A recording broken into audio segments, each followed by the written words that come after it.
Un avertissement essentiel. Ce que vous allez entendre est à la fois troublant et profondément marquant. Le récit qui suit est tiré, mot pour mot, des déclarations faites lors du 5e jour du procès fédéral de Sean Diddy Combs, tel que rapporté par Inner City Press. Ce contenu est présenté dans un but purement éducatif et narratif. Jour 5 du procès. Jour 5 du procès. Une secousse. Un silence brisé. Ce matin-là, la tension était déjà palpable dans les couloirs du tribunal. Mais ce qui allait déclencher l'onde de choc ne s'est pas produit entre les murs feutrés de la salle d'audience. Non, l'explosion a commencé sur Instagram.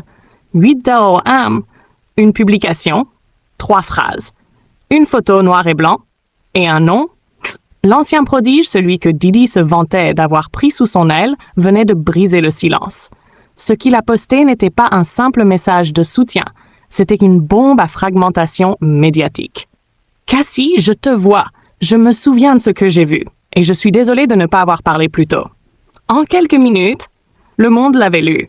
Partagé, repartagé, commenté. Les réactions ont fusé. Médias, célébrités, fans, chacun y est allé de son choc, de son soutien ou de son silence. Mais Justin n'en restait pas là. Dans son témoignage virtuel, il racontait l'impensable. Comment Diddy interrompait Cassie lors des interviews, comment il contrôlait ses interactions, comment tout lui semblait étrange, mais qu'il était trop jeune, trop naïf, trop effrayé pour parler. Je croyais que c'était normal, que c'était comme ça, l'industrie. Puis cette phrase finale, comme un poignard. Si j'avais parlé plus tôt, peut-être qu'elle ne se serait pas sentie si seule. Dans la salle d'audience, la déflagration fut immédiate. Diddy entre, serein, mais ses gestes trahissent une nervosité soudaine. Il actualise Instagram frénétiquement. Son avocat tente de lui arracher le téléphone. Trop tard. Il a vu. Et son visage se décompose. L'homme de pouvoir, le stratège, celui qui se croyait intouchable, vacille.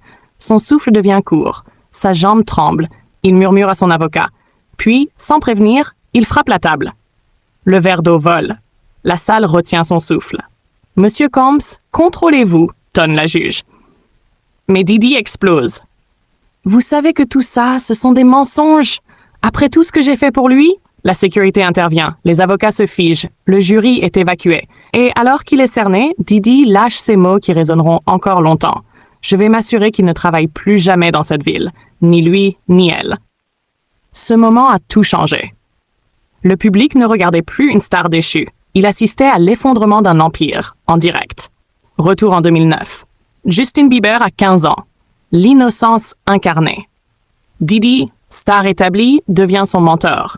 Il le guide, l'exhibe, le façonne. Pour les 48 prochaines heures, il est avec moi, plaisante Diddy lors d'une interview. Mais aujourd'hui, cette phrase n'a plus rien d'amusant. Elle glace. Le regard de Bieber, son silence mal à l'aise, son sourire forcé, tout résonne autrement. Diddy n'était pas qu'un mentor, il était une présence dominante, un contrôleur.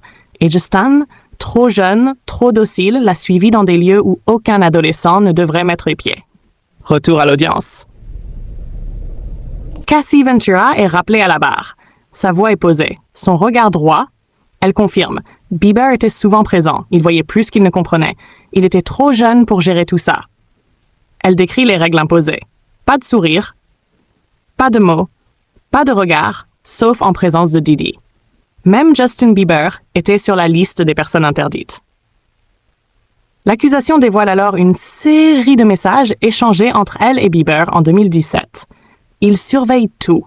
Ce n'est pas normal. Tu dois parler à quelqu'un. Le jury est secoué. Certains membres pleurent.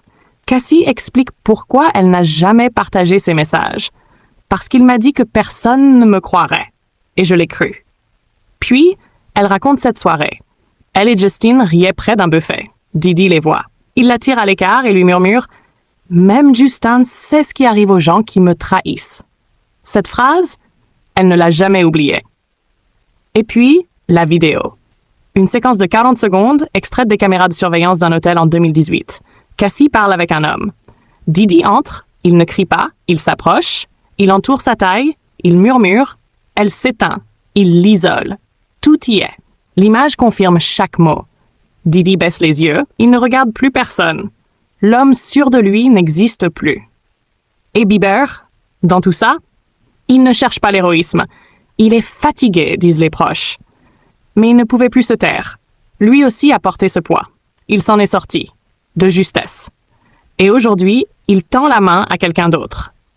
Le verdict n'est pas encore tombé, mais une vérité s'impose. Le silence qui protégeait les puissants a été brisé, et il se pourrait bien qu'il ne revienne jamais. Abonnez-vous pour la suite de cette affaire. Le procès continue, mais le monde, lui, a déjà changé.